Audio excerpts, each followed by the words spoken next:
most certainly least. Aldrin Sov, traitor to his people, and the man who pulled the trigger.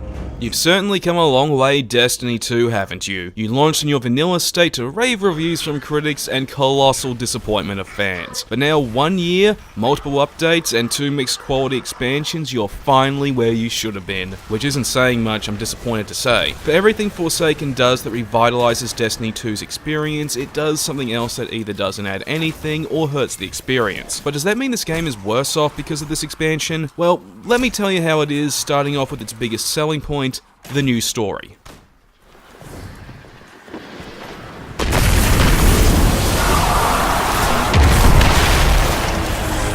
This was the largest focal point of the expansion's advertising, with Bungie promising not only something new and engaging, an Old West revenge story, but the shocking death of Destiny's most likable character, Cayde 6. For what it's worth, this is the case. The tone is noticeably darker than what we got in the base game or the other expansions, and Cayde's death is enjoyably tragic. Unfortunately, the story has even less meat to it than the base games. While that was anemic and unsatisfying, at least it did tell what could be called a whole story. Forsaken, on the other hand, feels like it has 4/5 of its narrative ripped from it and replaced with an unsatisfying substitute. Following Cayde's death, we go off to hunt down his killer Aldrin Sov and the Barons of the Scorn, and for the first 2 story missions, it's quite fun. Running through the prison of elders, taking out escapees, then getting the lay of the land in the Tangled Shore. This left me pumped and ready to get sweet revenge, and then the game slapped me across the face. Instead of receiving dedicated story missions, we're given 6 adventures to complete in order to hunt down 6 of the Barons. It's only when these are done does the story progress in a way that feels like it was written by someone, but it's near the very end. So by the time you're left asking, wait,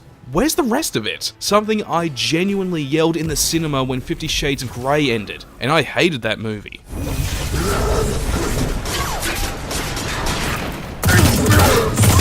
Thankfully, while the story is lacking, at least the other editions have more meat on them. We get 2 new zones in the Tangled Shore and the Dreaming City, both of which are of decent size, with plenty of hidden treasures to explore for, and some fun activities to do, though in the case of the Dreaming City, all of its content is tied to the new endgame, so you gotta wait a good chunk of time, and do a good deal of grinding before you can even see it, but there is plenty to do there, even if most of it is tied to just more grinding. On top of that, with the raise in the power level, not only is there now a reasonable challenge in PvE, but also a reason to use weapons and armor from blue drops again. There's also a variety of quality of life changes that affect the game overtly and covertly, like the return of the ammo system from Destiny 1, which, I won't lie, is far better and encourages you to actually think strategically about what gun you're using in the heat of the moment. However, changes like these were rolled out universally and unexclusive to Forsaken. Regardless of how they affect the game, they can't be used as a point for or against its favour.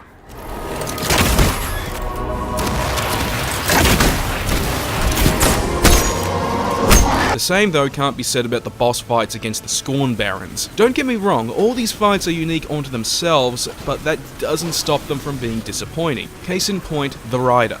When we go after her, we're told that Cayde beat her in a race before catching her. And before we do fight her, we're restoring a souped up fallen pike. So you'd think that means the fight is actually going to be a race to the death, with obstacles to avoid, gunfire to dodge, but no. Instead we just follow her around, avoiding her shots and minions, while constantly shooting at her. This repeats for all the Baron fights that aren't a dedicated story mission. This is an unfortunate waste of potential on Bungie's part and could have been a real chance to let their creativity fly. Hell, I'll even say this. I would have been fine with these fights being tied to story missions taking place in zones from the base game. Well, that was a weakness for Curse of Osiris. With Forsaken it would have worked. Trotting across the solar system, searching for clues to where the Barons are not only sounds cooler than just doing 6 adventures in one zone, but would have given Forsaken's revenge-themed story a much greater sense of scope and weight behind it.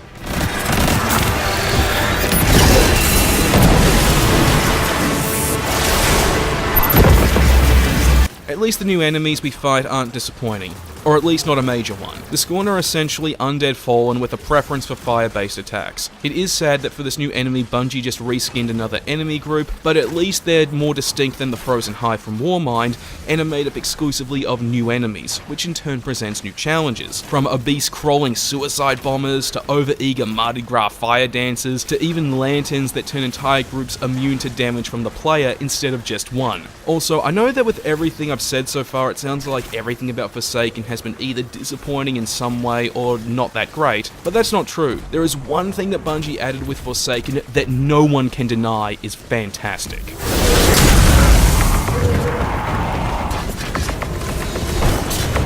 And that is Gambit, which is easily the best part of the expansion.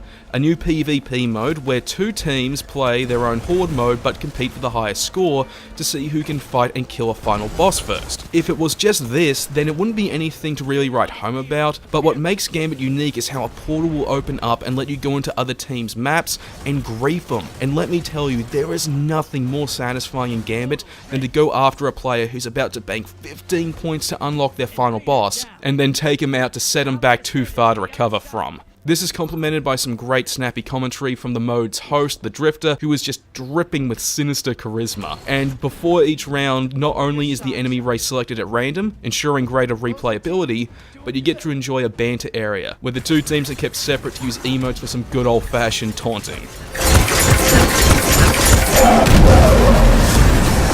When it's all said and done, the best way to sum up Forsaken is this: it's everything the base game should have been at launch. While it is great that it adds plenty of new things to see and do, and the changes to the core experience, it is still disappointing that it took Destiny 2 till now to get back to where Taken King was before it, and that a large number of its core changes aren't even a part of it. For the Destiny faithful and the casuals, this is a must-buy that will give them plenty to enjoy, but for those who are left dejected by both games' poor states at launch, I can say this: at the absolute least, it's worth a look.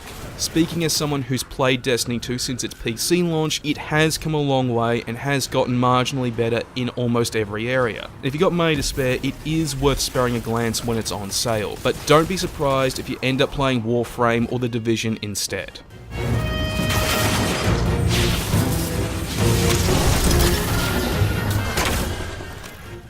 Well, I certainly hope you guys enjoyed the review. Sorry it took so long. I haven't been in the right headspace for the last couple weeks, but it's here now, and I hope you guys once again enjoyed it. And if you really enjoyed it, then feel free to not only hit the like button, but also subscribe to the channel. And for the next game review, it's going to be on a game I supported on Kickstarter, Pathfinder Kingmaker. I've already played a little bit of it, and it is good. You can trust me on that. And for movie reviews, I'm going to have one of Venom coming out soon, as well as some other stuff. So, like usual, feel free to stick around.